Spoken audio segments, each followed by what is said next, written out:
Kisah Iblis hairan dengan dua perangai manusia dalam sebuah kitab menerangkan bahawa Rasulullah SAW telah bertanya Iblis laknatullah, "Wahai Iblis laknat, apakah ikhtiar kamu sekarang ke atas umatku, sebab aku telah dibangkitkan untuk menyelamatkan semua Bani Adam dari kafir kepada beriman kepada Allah Subhanahu Wa Taala." Lalu Iblis laknatullah mengangkat kepalanya ke hadrat Allah Subhanahu Wa Taala dengan berkata, "Ya Rabbi, demi kemuliaan-Mu aku akan sentiasa bersungguh-sungguh untuk menarik semua anak-anak Adam melakukan kerja-kerja maksiat selagi mereka itu masih bernafas, dan hamba akan mencampurkan lelaki dan wanita bercampur gaul dengan bebas supaya senang hamba mencelah di dalamnya." Kemudian turun firman Allah yang bermaksud, "Hai Malon, demi kebesaranku dan ketinggianku, bahawa aku akan sentiasa sedia akan mengampuni dosa umat Muhammad selagi mereka itu meminta ampun kepadaku." Rasulullah SAW bertanya Iblis, "Wahai Iblis laknat, apa lagi yang engkau muskilkan?" Kata Iblis laknatullah, "Ya Rasulullah SAW, sebenarnya hamba ini sangat hairan dengan perangai umatmu dalam dua hal antaranya.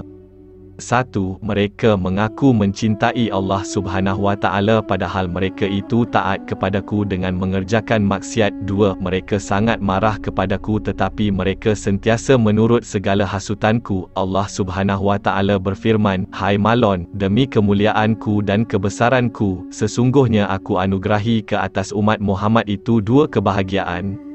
1. Kasih mereka itu kepadaku, maka aku jadikan kafarah penebus dosa bagi maksiat yang mereka telah lakukan kerana diperdayakan kamu. 2. Marah mereka itu kepada kamu, maka aku jadikan kafarah penebus dosa bagi maksiat yang mereka lakukan kepadaku."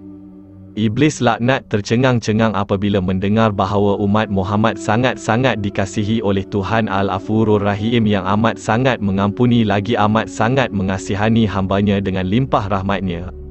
Wahai saudara-saudaraku, dari cerita yang kita baca ini maka dapatlah kita sendiri fikir kembali tentang dua perkara yang menjadi kehairanan Iblis laknat. 1. Apabila kita kata kita mencintai Tuhan yang menciptakan kita, tetapi mengapakah kita masih lagi membuat kerja-kerja yang mendatangkan kemurkaan Allah Subhanahu Wa Taala?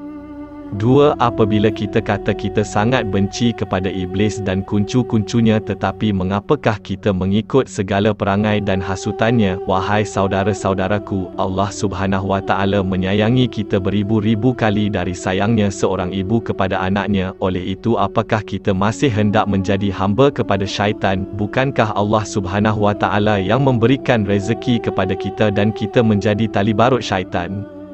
Keadaan hari ini ibarat manusia sudah hilang akal. Rasulullah SAW telah mengajar kita supaya kita sentiasa berada dalam Islam pada setiap masa dan setiap keadaan, tetapi hari ini kita dapat lihat dengan sendiri begitu banyak saudara-saudara kita yang tidak mahu mengikut cara hidup Islam.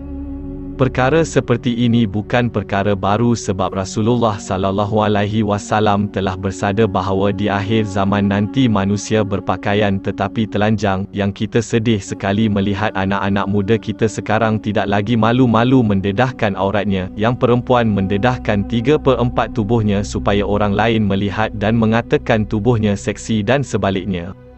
Tidakkah seseorang perempuan itu merasa malu mendedahkan paha, dada, rambut dan sebagainya untuk ditonton kepada orang ramai? Bukankah seluruh anggota tubuh wanita itu aurat yang harus ditutup supaya tidak ada mata orang lain menjilat seluruh tubuhnya? Apakah seorang perempuan itu merasa bangga apabila memperlihatkan tubuhnya kepada orang lain? Apakah dia tidak terfikir bahawa suatu hari nanti dia akan kahwin dan orang lain pula akan menceritakan perihal tubuhnya pada bakal suaminya? Kalau dah ada anak selepas kahwin nanti, tidakkah dia malu apabila anaknya itu melihat tubuhnya yang terdedah satu masa dahulu dalam majalah-majalah dan akhbar? Janganlah jadikan Islam itu satu agama yang sama dengan agama-agama yang karut. Agama Islam ialah satu agama yang diiktiraf oleh pencipta manusia, iaitu Allah Subhanahu Wa Taala. Kembalilah kepada Islam yang sejati dan sentiasalah ingat Allah itu sangat sayang kepada kita, tetapi kitalah yang sangat zalim kepada Allah.